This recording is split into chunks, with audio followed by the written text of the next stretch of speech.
Elijah gripped the edges of the sink, staring at his reflection in the mirror. He blinked hard, and there they were again, fleeting shadows darting just outside his field of vision.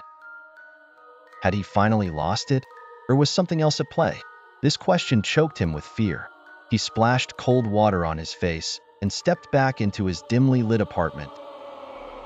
Days passed, and the shadows became more persistent. They crept along the wall, slithered up the stairs, and whispered unspeakable things in the dead of night. His friends thought it was stress, maybe the new meds he was on, but Elijah knew it was different. One evening, plagued by insomnia, he took a walk to clear his mind. The streetlights flickered as he passed beneath them.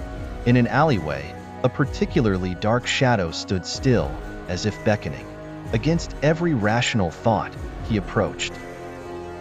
The closer he got, the colder the air became, the more palpable his dread. The shadow seemed alive, pulsating with a malevolent energy. "What are you?" Elijah whispered, voice trembling.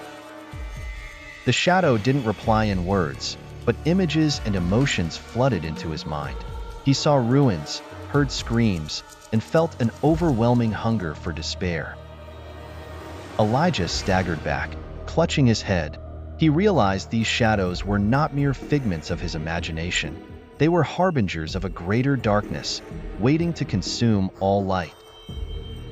As weeks turned to months, Elijah's life spiraled into a vortex of terror and isolation. He avoided people, fearing the shadows might follow him and infect others.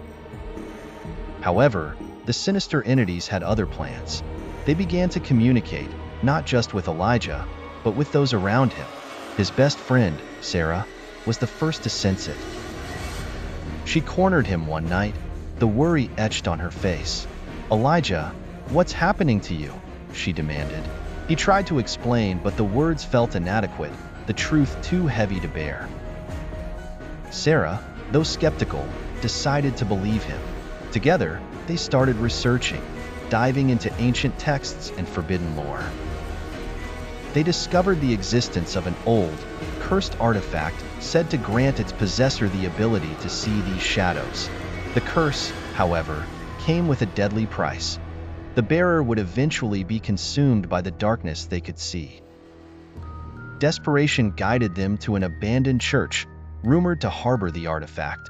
Dusty pews and shattered stained glass did nothing to calm their nerves.